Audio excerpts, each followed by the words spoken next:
Greetings, folks. Welcome back to the Jason Damico Show. Thanks so much for tuning in via YouTube, Spotify, iTunes, Simplecast, all the great distributors out there and streaming platforms. And really looking forward to this episode today. Our guest is a personal friend of mine, but is also a Berklee College of Music graduate, owner of Blue Moose Studios. He's been crafting a unique combination of soul-inspired powerhouse vocals for nearly 2 decades. Influenced as a child by iconic female vocalists Etta James and Janis Joplin, her music emits a dynamic combination of blues and shredding rock guitar with hints of jazz and classic outlaw country. She's toured the States, playing countless festivals, as well as spending 4 years performing over 200 shows a year with Dark Water Rising, and has multiple solo artist records released to date and counting. Hailing from Durham, North Carolina, please welcome to the show, Emily Musolino. Hey, it's a me, Emily Musolino. You have to Damico, say it like this. Musolino. Yes, my Italian brother. I know you know. I'm so glad to have you on the show. I know we tried to get you on whenever the hell it was, sometime last year, and schedules got a little crazy. I'm glad I remembered to follow up, and now we have you, and it's great. Yeah, I mean, our schedules are both nuts. Of course, Yeah, and especially with the last year, it's been quite interesting. But I'm so glad to hear that you've got dates coming up, and we'll get into that in a second.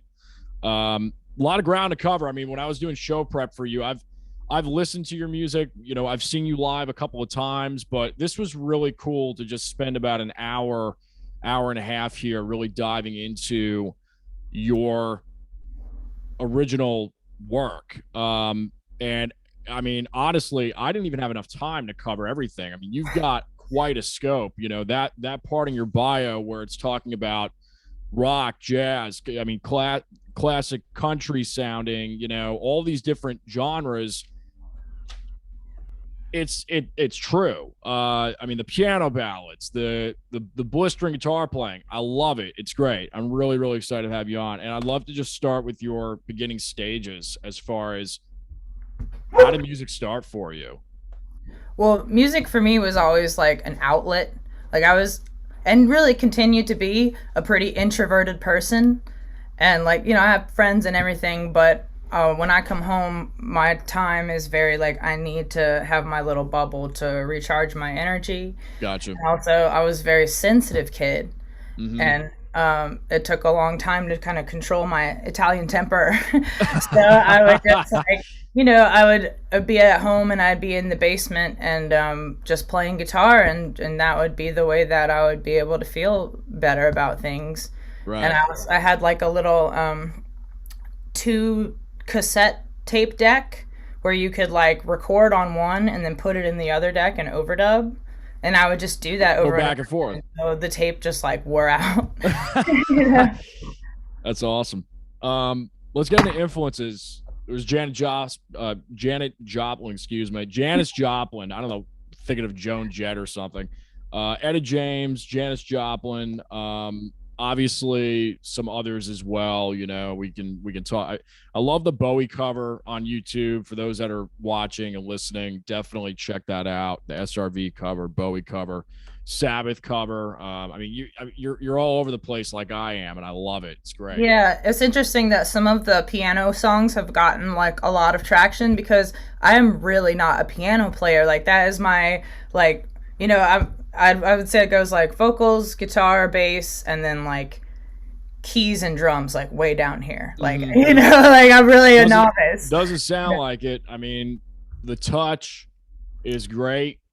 All the things that I would want to hear from, somebody accompanying themselves is great. I mean, Well, I awesome. think what it is like when you strip a song down to like the most barest elements, because I can't do like super crazy stuff on the piano. So it just really forces me to like focus on the song being like the Yeah. strongest by itself.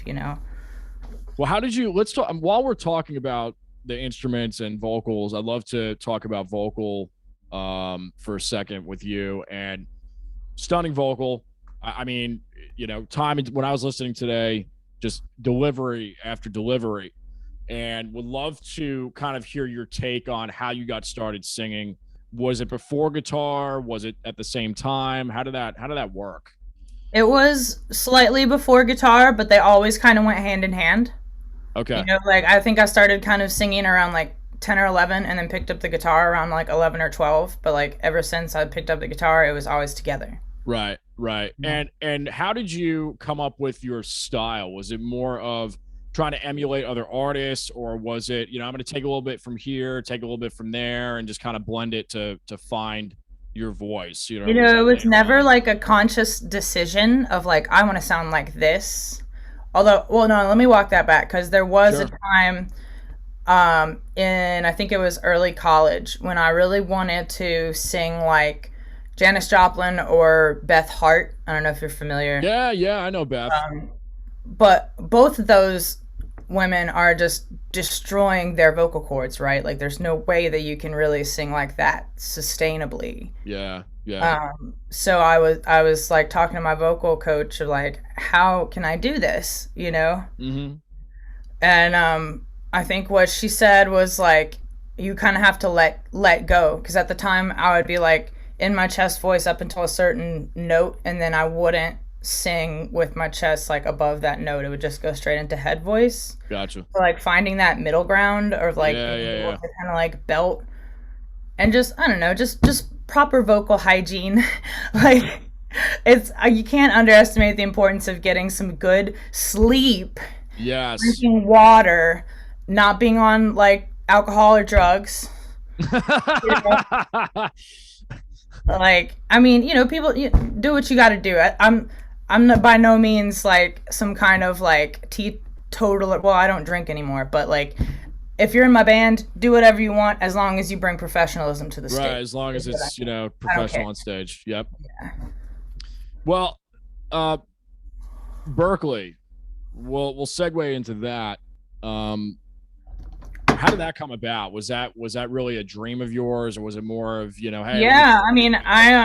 my family was like, it wasn't like, are you gonna go to school? It was like, where are you gonna go to Where are you school? going to go to? Yeah. And I was going through a lot of kind of traumatic stuff at home. My parents split up. I really didn't want to stay in North Carolina. I wanted to go to the best music school that there was in the jazz realm, and that Right. was Berkeley. So that was my top choice, and I auditioned for that, and I got in and didn't look back. What was that audition process like? Was it nerve-wracking? Were I you mean, yeah, it was nerve wracking, but I went there with my mom, and first of all, I didn't know how to deal with it being winter time in the Oh north. yeah. They didn't tell me like you need to get like a dead serious down jacket, Yeah, yeah. layer, like it's serious up there. It's a, it's a it's a bitch. I was freezing my ass off. But anyway, so we get up there, and I did one of my original songs for my primary audition song, and then they put like some sheet music in front of me to see how I could sight read, which I tanked miserably. And then I think there was a written exercise as well, which I also probably did pretty terrible at. Um, that's all I can really remember. Maybe some solfege, some like Mm-hmm. random of Some stuff audio, like that. some audible. Yeah. But I think they were pretty impressed that I already had like an original roster of songs at 17. Right, right. What um what was it like getting that letter, Oh, it was great. I was like, well, thank God, because I didn't apply like anywhere else. Yeah, yeah. And so you were there for 4 years, undergraduate. I was. What was the major? Was it more performance or kind of Um, production? it was contemporary writing and production, so it's like a split between the being behind the board and doing like arrangements, like writing music for horns and stuff like that. Right. Um, which I did a fair amount of in school and a little bit after, but I mostly transitioned. Like what I learned in school, a lot of what I learned in school was on the production side and the theory side. What was like one of the coolest things that happened while you were there? I mean, I'm sure there were great experiences Yeah, with what there's you so did. many. It's really I Any like starstruck, All right. Okay. Well, I went to I was like in freshman class with Mono Neon. That was pretty Wow. cool. Yeah, he just like played in the cafeteria, and he's like always been like the way that he is now. That's him. Yeah, Like, yeah, yeah. and he's I think he's like on the spectrum. He like didn't talk to anybody. He just all he does is sit in that room and play his bass all day, and wear crazy neon clothes and kill in the game. Yeah. Um, who else? Anna Wise, I did some stuff with. She like collaborated with Kendrick Lamar. Okay. That was pretty cool. One of my mentors, his name is Vinks. He used to sing with like he did an album where he had Herbie Hancock on the record, Stevie Wonder. Wow. He opened up for Sting back in the '90s. I mean, I could go on and on, but name dropping is really tacky, so I'm not going to. Um, did you always find a fascination with the recording process while you were playing, or was it more in at your time in Berkeley? How did the I production did. line come I did about? always have like I think what it was like a need to control what was going on because I would never ever be happy with an outside producer. Like they didn't see my vision, like Gotcha. it felt like it wasn't coming out the way I wanted it to come out. And at a certain point, I was like, you know what? I just need to learn this myself if I'm going to get it right. Right. And then I sort of dove in. That was probably around my freshman year of college when I started diving into learning how to be like a producer, and I just fell in love with it. I fell in love with the creativity that you can get into behind the board. I love how it's sort of like a safer environment, especially now I like have my own studio where I'm not paying every second for the studio time. That's right. Like I have the freedom to create and experiment. What was your biggest challenge personally for learning the process? Because I'm pretty much self-taught as well. I had some mentors along the way that were fantastic, but my personal opinion is you've got to get in there and gut it out, to find Yeah. your sound, your taste. What's one thing where, when it just clicked? Was there ever a time where there was one thing you were trying to really get something to happen and it finally clicked and it was like, okay, I finally figured this out? I can't remember when it was, but somebody told me like a rule of thumb of like don't do more than like 3 or 4 takes of a song Mm-hmm. at a time. Mm-hmm. It's like after that third or fourth take, it starts to you're getting diminishing returns. You're not Right, right. into the song. You're more likely to kind of zoom in on whatever it is that you're messing up on at that point. Yeah. Yeah. So I think once I sort of like made that a rule that I didn't break at all, things went a lot smoother. And also, I used to go through and just like mercilessly edit the shit out of a take and like, you know what I mean? Like, oh, well, there's a little squeak here. I'm going to like sub this out here. And I Right. realized like the less of that I can do, The really the better. better. The better. Yeah. Yeah. Yeah. What's your process like when you are, maybe you're coming up with something and, um, for instance, you're writing while you're recording, because sometimes that can happen. You just really feel inspired with something and you Yeah. want to get it down. Or maybe you're trying to finish out a record or an EP and you need that last 1 or 2 songs. You just go in there. It's not like you're writing it, but you go in and how does that work for you? Are you more of, let me try, because I find a lot of demos will actually make the final take. So you almost need to be careful what you're, if you're going to track something, track it on a good chain, because you never know. Yeah. It might actually be the last take. I think what I ended up having to do was like relinquishing some control Right. by like when I get to a point where I don't think that I can edit it anymore or like I can't tweak the mix anymore and improve it anymore. That's when I'll like bring in an outside person that I really trust of like, what do you think about this? What like listen to it. What do you think could be better or like what some outside guidance. Well, let's talk about the creative process for you, the songwriting and how you got into that. So by 17, you were writing, it sounds like. Oh, way before that. Way before that. Okay, Yeah, so I think it was how probably did like that 12.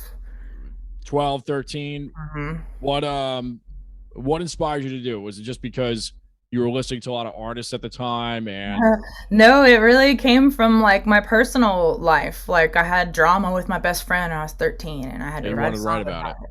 Yeah, and that Yeah. song kind of sounded like Brown Eyed Girl because that's all I really knew how to do at the time, like those chords. Right, I right. like, it was just letting it out, letting out the what I felt in a song. You can get Are away you with saying do you find yourself more stretching the muscle type of writer or more of the flow? Do you for me personally, I won't even try and write for long periods of time if I'm not feeling inspired. Um, Yeah, and then it typically just like flows. if I sit down to write, I'm not happy with what I come up with generally. Right. Right. It's the inspiration. You get that spark, you kind of go for it, that mood. And it's not like I have a lack of material already. Right. Like Right. there's so many, like I have 3 albums that are out right now and there's probably an additional two or three worth of material that has yet to be properly recorded. That's usually my biggest issue is like getting everything down the way that I want it. Yeah. So you've got like dozens and dozens of demo tracks that are probably just sitting around, fully composed, ready to go. But it's a Yeah, lot. pretty It much. takes Well, yeah. there's certain I ran into some certain roadblocks going across so many different genres. Like I got really big into the outlaw country thing like a couple of years ago when Tyler Childers came out. I just like totally fell in love with his music Hmm. and wrote a bunch of songs sort of in that vein. And I realized I'm like I really need like a steel guitar player and a violinist, to like be on the record. But then I don't, those aren't my regular band members. So I have to like hire outside, coordinate all that together, have the parts that I want them to play already figured out sort of in my head. Like, Yeah. get it all together, herd all the cats together and have the money to make it happen. How it's been a while since live music's really with the pandemic and everything. Well, you're playing out live now, and I'd love to hear the difference between before, like pre-pandemic versus now. What's going on for you personally when you're on stage? I'd Oh love to hear like man. the if there's a different philosophy. I feel like there is for me for sure. I'd love to hear what you got. 100%. I mean, I used to be like the worst perfectionist, like so like I would get so upset if people would make mistakes or like just I would take stuff so seriously. And after COVID, I really like just have a newfound gratitude for every show that I play, and it's sort Right. of like I'm just so much more laid back with it. Like I realized that like me losing my shit on stage is not going to help anything at all. It's just going to make things a whole lot worse. And also like I really spent a lot of time in the garden and just like putting my hands in the dirt, and just like growing my own food and stuff. And it was like, it's going to be okay. Like I don't have to play every single weekend of the year. I Right. don't have to do that. I can still like financially survive without doing that. Right. you Right. know? Well, that's how did you get into the gardening? Was that more of a pandemic thing or just always kind Yeah, of it what you thought was. It about? was like, well, I don't, I'm not. I got all this free time, and as I don't know. I don't really want to get into politics too much, but like all this stuff was going down, and I was Right. like, I need to like start to be like You kind of wanted to self unplug. sufficient around here. Like if something goes down, and we need to just isolate if Yeah. we can. Yeah. No. Um well, let's talk about some of the original music. Personally for me, like I said, I mean every song I clicked on was just great. Oh shucks. Thanks, Jason. Get Out, I'm Cool, Mario's song, like that. I don't know what's going on there, that backstory, but Well, if that you're was my comfortable friend. talking about that, that's kind of Yeah, like a yeah. memorable It was. thing. I mean, I really, really thought that was amazing. Yeah, Mario is a really good friend of mine who lived here but then moved out to Los Angeles, and I interned out in Los Angeles when I was in school, and I was really struggling with my addiction at that time, and he was kind of like a dude that I just latched onto as like a friend and confidant, and we like made a lot of music together and became really close. And then a couple years later, he was home for Christmas in North Carolina and got in a car wreck head on, Oh my passed God. away. Yeah. Yeah, it was really awful. He was 23. No, 22. God. Yeah. Wow. Just, yeah. Wow. And how old were you when you guys met? I think high school. Yeah, like 15, 16, something like that. Holy shit. Wow. Um, incredible song. Kate's flamenco is great. I mean, it's great. They are the performance, the engineering. Um, let's see what else do I have here. Fucked up. I love that. I mean, it's just again, jazz. How did you get into the jazz thing? Like, how did that happen? I think it was Ella Fitzgerald and Frank Sinatra were like Yeah, two of the biggest jazz people like that I really got into. I really like a lot of older vocal jazz, like Sarah Vaughan, like Billie mm-hmm. Holiday. Um, oh, now I'm drawing a blank, of course. But you know, just I love all those songs. Like they have it was the way the chords would intersect, like all of the transitions and how that like manipulates your emotions is Yeah, pretty wild to me. yeah, And of course, the lyrics are just like iconic. you know, right. like they're called standards for a reason. Uh, walk me through kind of your philosophy on um the recording process for you. Do you start with the foundation, after the skeleton of the song is done, or maybe it's not? Yeah, I don't know. How does it, you change it up, or is it more kind of like Well, what I'll stock? usually do is like start off with the basic demo of just like me singing and playing guitar. All right, so like a scratch type of thing. Yeah, and then I'll sort of like add to the demo certain melodic lines and stuff that I feel like really needs to be in there.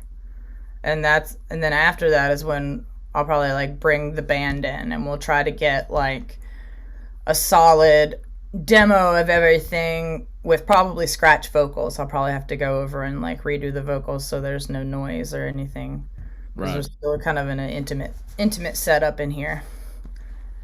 Are you guys record like full band over at Blue Moose then, or is it kind of everybody? Yeah, sometimes at least at first we will.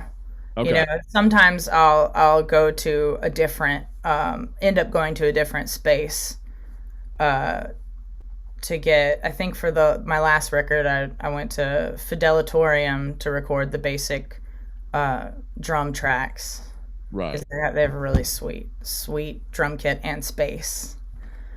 Um and they also had like hundreds of vintage guitar pedals from like the 70s that I was just in heaven like playing with all the different combinations. Yeah. It's I, funny that I had all that options to all that stuff and ended up not using any of those pedals and just using my rig, you know. it's funny how those things happen. I was talking with a buddy of mine today, and he was saying, yeah, I got into the recording thing, producing more, and it's amazing how I'm going through this, and it's like drums and vocals, they just make or break you every time. And I said, I know, man. Yeah. Oh yeah, and like the snare specifically. Oh yeah, When I decided to invest in a quality snare drum, it just completely leveled up my game. I was like, oh yeah, my god, what was I doing for all these years trying to make this mix sound good when this snare was just the issue the whole time? yeah. And it's amazing how well, at least the way that I mix a lot of things. I mean, the kick, the snare, are really the two mechanisms that are pretty much foundationally holding together the glue of everything else. And so many decisions I think are made after those decisions are made. Maybe you'll tweak it a little bit later, but if those things aren't 80-90% there from the beginning, it's gonna be a tough road. Yeah. To the finish line, for sure. Well, let's talk about gear real quick. So, are you kind of minimalist when it comes to finding tones, or what are you into these days? I don't know if I would say minimalist. I mean, I'm not like as gear crazy as some of my friends that I know. Like my buddy Tyreek has this pedal board that is literally on hydraulics. Like you open it up and it's like shh. Like it's not like that, but I mean, I got my Ibanez tube screamer with the cube mod. I just got this Friedman BEOD pedal if I want to get super loud. Right. And then just regular carbon copy delay, a micro pog for when I want to use my octave bass notes for solo shows. Mm-hmm. Some like super budget Dan Electro tremolo. I have a Fishman Platinum Pro EQ DI thing, which is really probably the coolest pedal in my board. It's got like a compressor and EQ. Wow. And a boost in it. Okay, so there's a little bit going on there. Yeah. Yeah. And my RC 500 looper pedal as well, which is new. Awesome. Yeah. Dark Water Rising. Spent a little time with them. Are you still active with that group, or? No, I left them in 2017. It was really mostly scheduling that was the issue. Like I was never really willing to completely give up my solo career. Right. And I would be booking stuff, and even though we'd be using the same calendar, we'd get double booked on top of each other, and I just felt like really stretched, for time. And just like musically, I was feeling like I just needed to really go off on my own and do my own thing, For sure. It was tough, though. It was a really tough decision to make because they are amazing people. I had such a great time, so many great gigs. Like, it was hard to make that decision to leave, but I don't regret it. What, and not that this is bringing this up, prompting this question, but I always try to ask any live performer that's on the show, best and worst gig experiences, if there's one of each that really just come off to mind. Okay, so my worst one, that was in retrospect pretty hilarious. There was this sound guy. They usually are, Yes, oh my god. So there's this sound guy. Like, we showed up to the gig pretty early, like maybe 5 or 6, and we're not supposed to even start till like 8.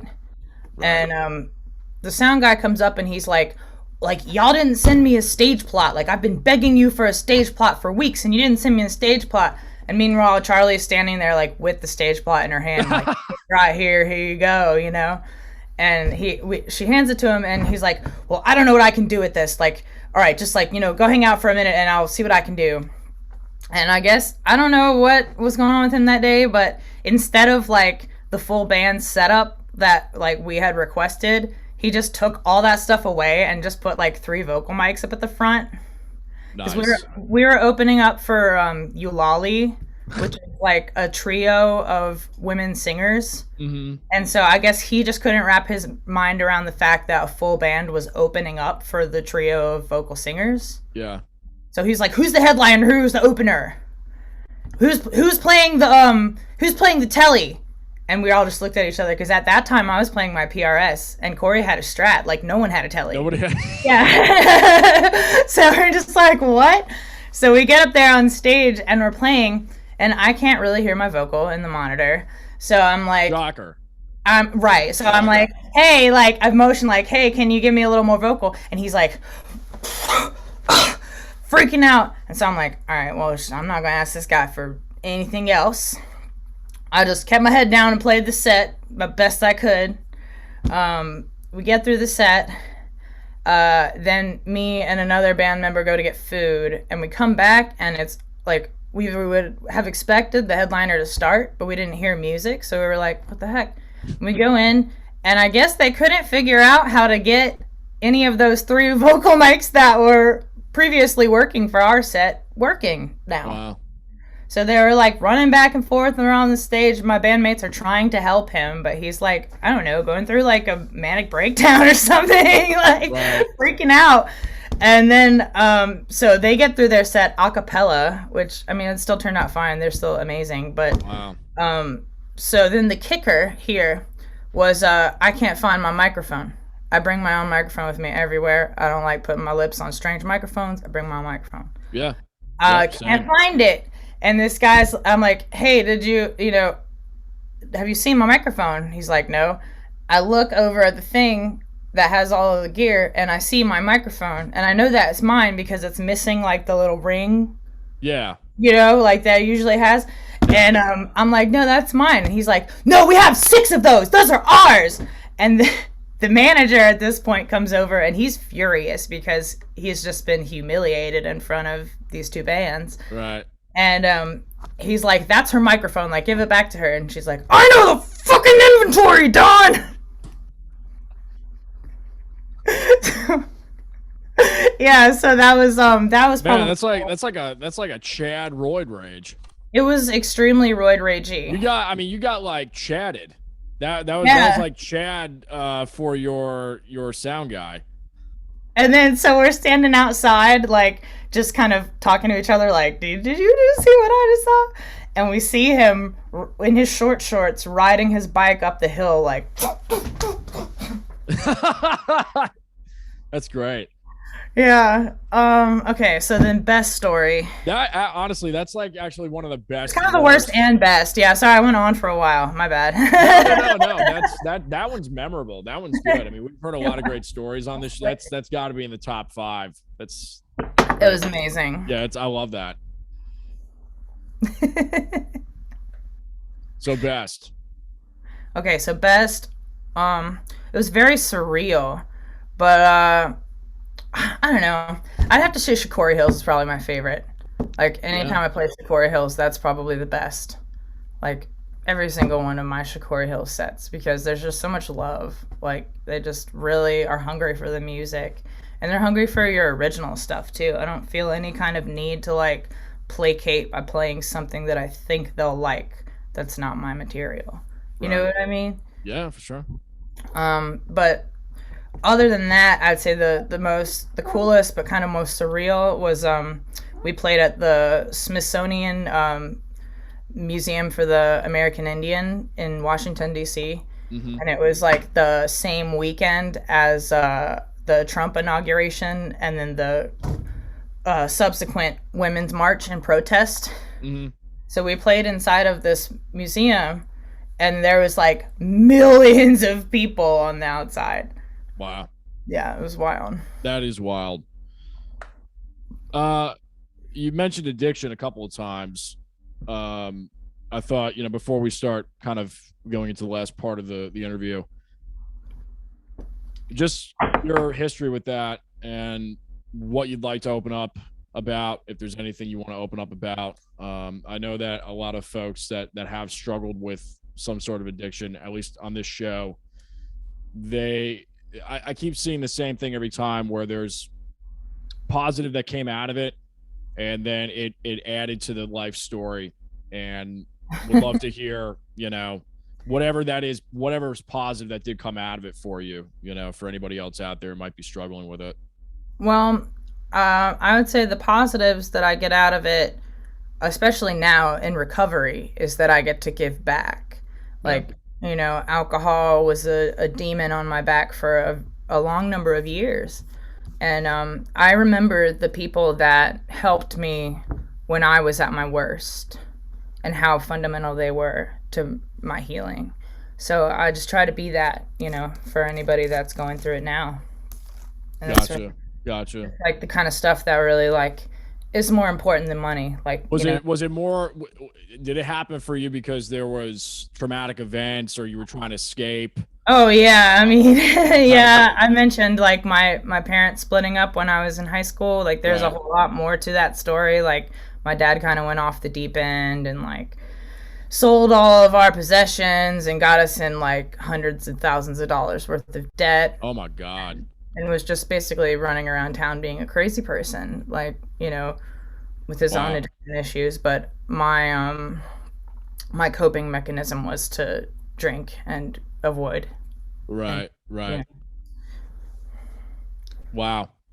Uh, well, I also have this on here, spirituality, and I don't, this means the word has a stigma.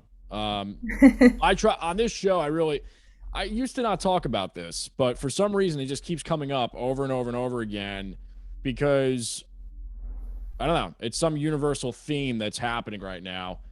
I thought I'd ask you kind of what your personal philosophy is, what you're into, what you're not into, um, how it plays into your art, if it does, and just thoughts on it. Well, yeah, I mean, gosh, you just opened up a huge box with that. But Sure.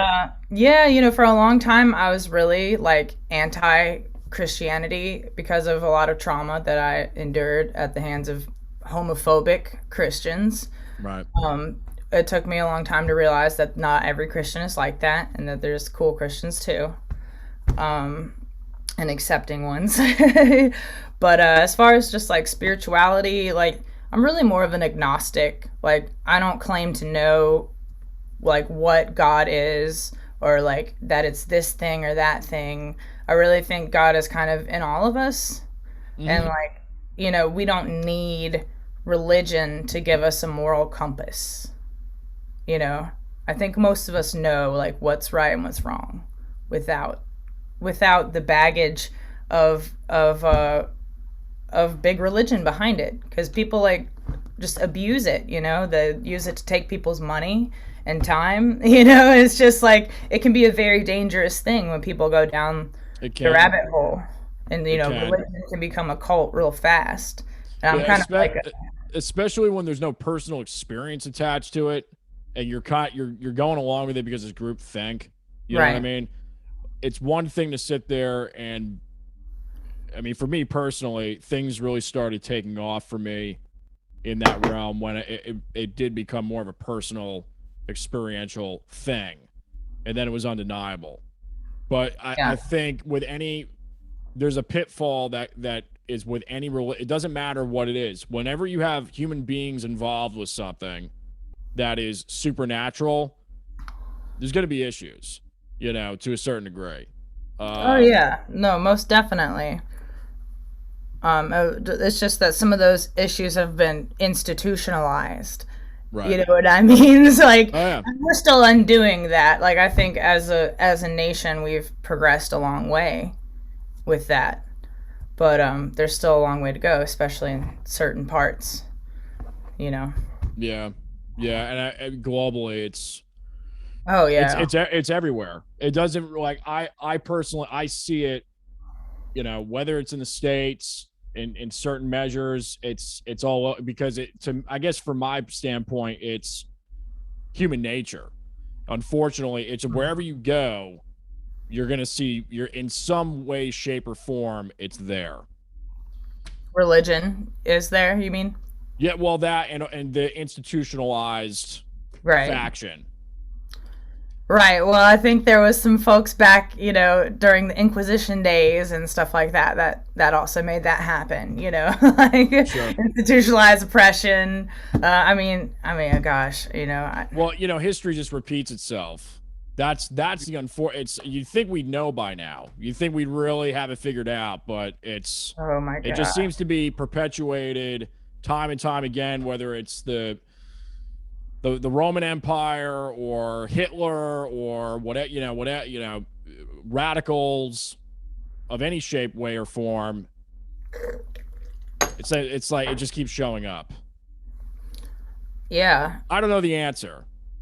Well, I all that I can do is just write about it. Yeah. I wrote about it in my song "Silent Disapproval," about the um, the evangelical church's disapproval of someone like me and someone that's proud in my identity as a lesbian. Right. You know, that's me in their eyes being proud of living in sin, and I take offense to that.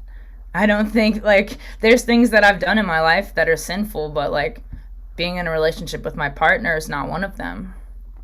You know, like And my whole thing with all this is ultimately nobody really knows for as far sure. yeah, the higher power, yeah, no Yeah, one well, knows. nobody knows. Like, True, and people claim to know, and that makes me so angry because it's so arrogant. Like you don't know, you're not Jesus, you don't know. Like you know. yeah, yeah, and that's why I think love is really the only answer. As cliche as it is, and then there's different definitions of what that can be, and that's up to that's a whole other can of worms and discussion with that. But I think, yeah, it's tolerance, love are really the only. You can't change the way other people think. I think the only way they can change is if they have their own awakening or whatever. And I think people spend too much time trying to change other people's minds about certain things, you know. I agree. So, I think that's wasted breath to try to change people's minds about things a lot of times. yeah. Yeah. Well, you got some dates coming up, and before we get into that, I'd love to talk about kind of your future plans and if you're much of a planner or not.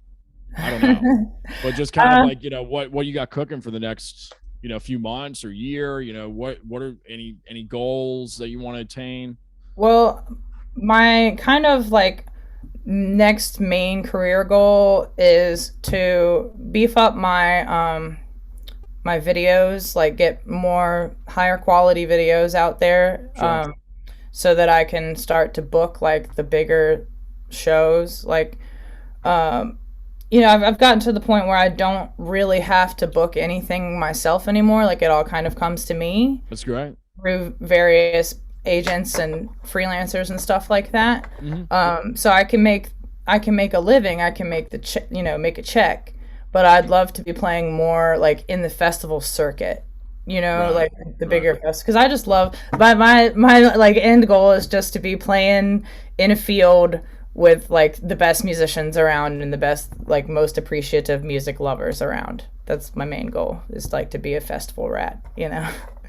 Yeah, no, for sure. It's just a lot of fun to get together with a bunch of like-minded people, and especially now, it's been so, um not to say locked down, but it has, and it's Oh yeah, it totally has. I mean, everybody's like, oh, finally, like yeah, you can have a little freedom. for sure. You got Shikori Hills coming up October 7th through the 10th.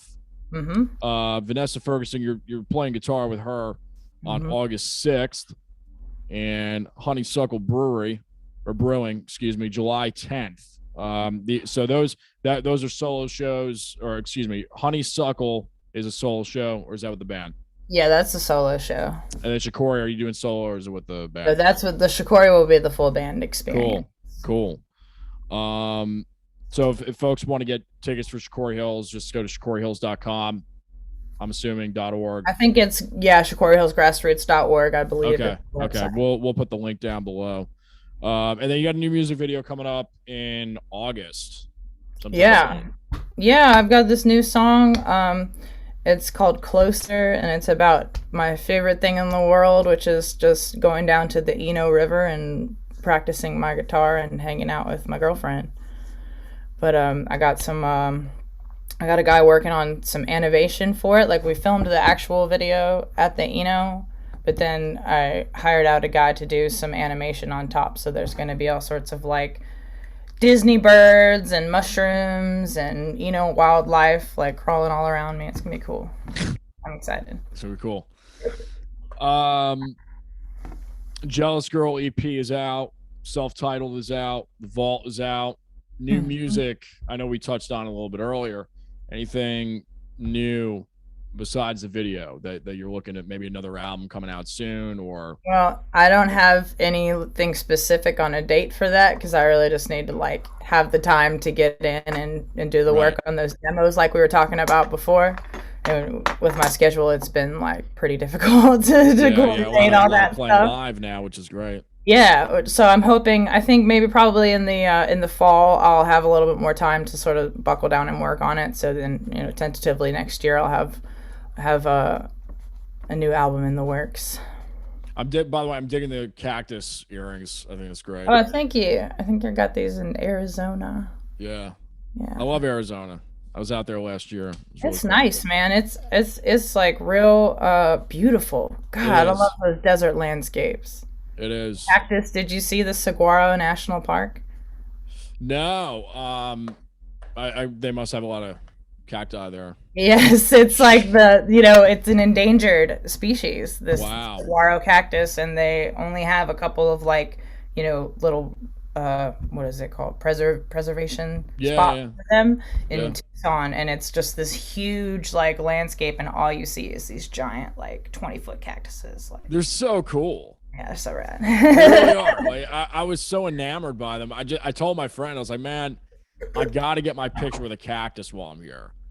Yes. I felt so touristy for saying it. I was like, man, we got to figure this out. So we went on the Air Force base that he was stationed at, used to be stationed at, and we found this one. I mean, 25 feet or so. They're huge. Huge freaking cactus. I love it. Yeah. I've got one last segment here that we do called the shootout section, which is basically I'll say a word or phrase and you say a word or phrase back that's just off the top of your head. No right Okay. or wrong answers. It's industry related to the guest. So for you, it's going to be kind of like gear and just Okay. stuff like that. So I say the first thing that comes to my mind. Yeah, it's judgment free. There's no right or wrong answer. Okay. People get nervous about this thing, and it's like it's really it's actually pointless. It's just to see what comes out. Vocal mic. Neumann. Yeah, you and I both. I was thinking exact. She says Neumann.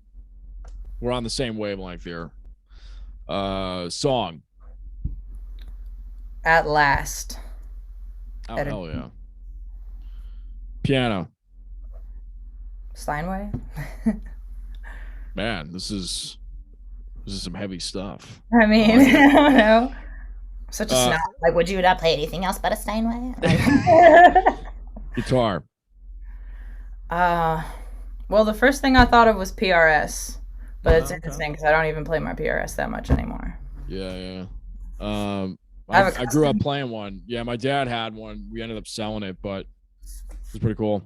My buddy Dan Fields is building a custom semi hollow for me at this moment. It's Very actually cool. almost done, so that's pretty exciting. Amp. Fender. Blues Junior, Deluxe. Yeah, Blues Junior is the Can't one. go wrong with them. Yeah. Can't go wrong I with used them. to have a DeVille, and I ended up having to sell it because it was just too heavy and too loud. They're heavy as hell. What is that? The 4x10? Yeah, and Yeah, it's crazy. you couldn't turn it up past like 1.5 without it being too loud. Yeah. Drums. Pearl, I reckon. I don't really know the drums like that side of the gear all that well. Right. Bass. Probably Fender again, like like just a jazz bass. Compression. I really like my Fishman DI that I was talking to you about. Fishman puts out. Don't they put out the acoustic? That's what this is actually for. The Fishman Platinum is meant for acoustic, but I use it with my electric too. Cool. EQ. I use the plugins, like the REQ from Waves. Yeah. I mean, not live, but live I just use that Fishman that I was saying. Right. Reverb. From the amp, from the amp. Bake it in. Yeah. Delay. Uh, I'd really love to get one of those memory mans.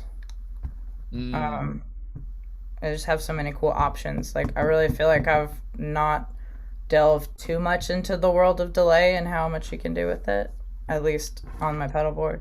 right. Right. Master bus. There's anything you usually do or I usually put, well, I mean, the first thing I thought of was gain stage. right. Make sure that your levels are low enough coming in. Right. Berkeley. Cold. Yeah. It was too cold up there, bro. That's why I couldn't stay up there. Durham. Bull City. Bull City. It's my hometown, man. Are you a baseball fan?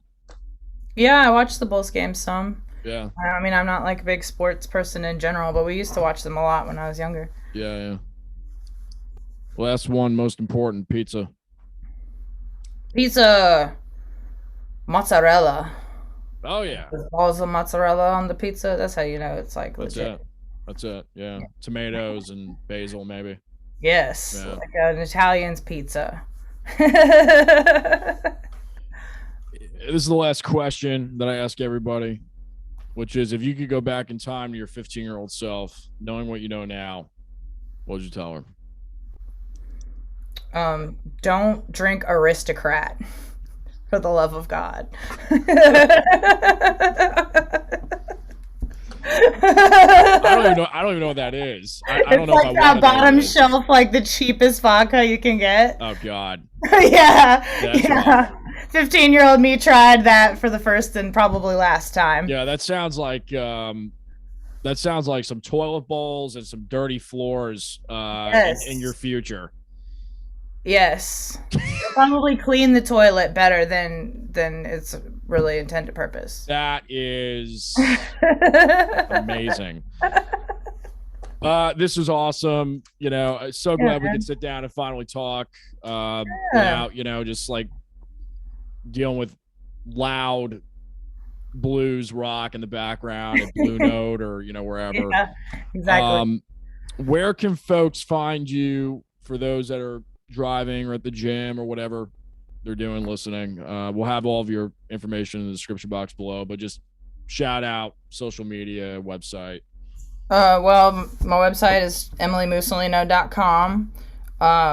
I make sure I keep all my stuff updated on my socials, like my Instagram, Twitter, and Facebook. I make sure I always have my schedule up there. I think that's it. I'm too old for the TikTok. Yeah. Instagram, I think, is where I really. Yeah, TikTok's it's fast. I honestly kind of wish that I could just quit all social media, but it's like a big tool for my business.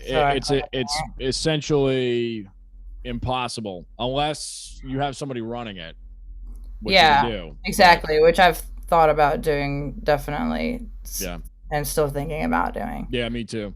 Just hiring a permanent social media person just do all this for me. I don't want to look at it anymore. Yeah. And I mean, between the podcast now and because this has been going for a couple of years, and then the solo artist stuff, the act. I mean, it's just ridiculous. Yeah, you do a lot of stuff too. Yeah. So, well, I look forward to some sort of Musolino Damico jam thing. Hey, can Eric Gales come? Yes, we'll have to bake that in somewhere. That'll be cool. Bro, you gotta tell me, Eric Gales. What's the connection to Eric Gales? How do you know him? I've known Eric. I mean, I've met him in passing over the years. It was one of those things where hey man, can we get a picture? Whatever. So right. The last sure. 4 or 5 years were like that, and then during the pandemic.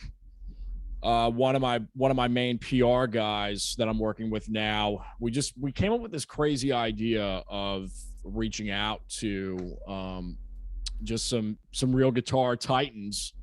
Yeah, and I know the drummer you played with on that record was also a big hitter. Yeah, too. Kenny Aronoff. Yeah, so we just had this ridiculous idea, and it was a long shot. in the sense of, like just going for it because they've got such crazy schedules. But it was during the Yeah. pandemic. Everybody was just kind of, I was heavy in the podcast at the time. I was working on the new record and I was like, man, if this is going to be like if this is the last record I make, Right. if the world literally implodes, I get where your thought process was at with what you were saying earlier, because that was kind of where I was at with this. Yeah. If like things just don't go back to normal for whatever reason, I mean, if this is the last record I make, I want to like go out with a bang. I want to have like the best in the world on this thing, and let me see if I can do it. And props to you for doing that. That's fucking awesome. Yeah. So, and he was just super cool. It just everything just worked. It somehow in some way it worked. And, we hung out at Earth Tones with Benji in Greensboro. And he's fantastic. And it was just a really cool opportunity to do, and, producing it and seeing Kenny, like copying Kenny Aronoff's drum tracks. It was just like is this real life right now? Is this actually happening? And all the takes are like perfect, so it's like, okay, well, what do I pick? And then you're sitting there like, all right, dude, just like what it's crazy. So and then PJ Farley's on there, which is he was with Trickster and Lita Ford and a bunch of other people. Oh wow, Lita Ford, okay. Yeah. So hopefully that answers your question, but yeah, no, I mean, we'll definitely, we're trying to figure something out as far as later in the year. Right now, I'm just working on getting the single out the door, and then the record will be either later in the year or early next year. So we'll see. Well, congrats, man. That's big stuff. Thank you. Yeah, it's one day at a time. I just keep telling everybody, it's just like, one day at a time. Ain't that the truth? One day at a time. That's how I'm still here. By the way, I got to ask you about your telly, because I'm looking for an American. This one? Yeah. Oh, that's sick. That is so. Oh man, I gotta get me one of those. You do. It's the bomb. It really changed the game. Here, I'll show you this. You'll appreciate this one. I've had it for a long time, but the frets got worn down, and I had to get it. My guy John Lorbacher did a great job on it today. Classic Strat, man, but it is the SRV. Oh, sweet signature model, nice. Yeah, so I think it was like the last year or 2 years that they made it, and I forgot how great this thing is. Like there's a reason why this guitar was out for 20 years, and Fender just kept doing it, because it's incredible. You can't beat the American Fenders, in my opinion. You just can't beat them. I agree. And people say all day that you could just get a Mexican one and swap out the pickups, but then I don't know if they've ever played an American one. The thing is, like, the sustain, like, there's one thing where it's consistent on the fretboard, but the sustain on one note is starkly different on an American compared to a MIM. And just like the way it's put together, like the materials that they use, how much time they take to put it together, right? There's differences. I'm definitely in the market for a telly, and I don't know exactly what I played this one at Guitar Center in Cary, and it was so beautiful. It had a rose. No, it wasn't a rosewood. It was a what was it? Ebony fretboard. Ooh. And it was sick. It was so slick. Oh man, ebony fretboard for sure. Yeah. So, but let me put this up real quick.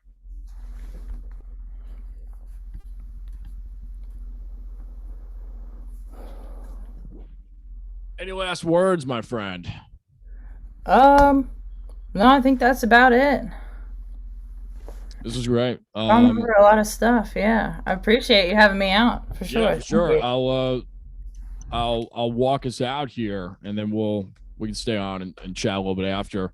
Thank you guys so much for being on or tuning into the show and checking out Emily's episode here. Description box is all the links. You guys know what to do. Like, subscribe, share, and we will see you all on the next episode. Peace. Peace.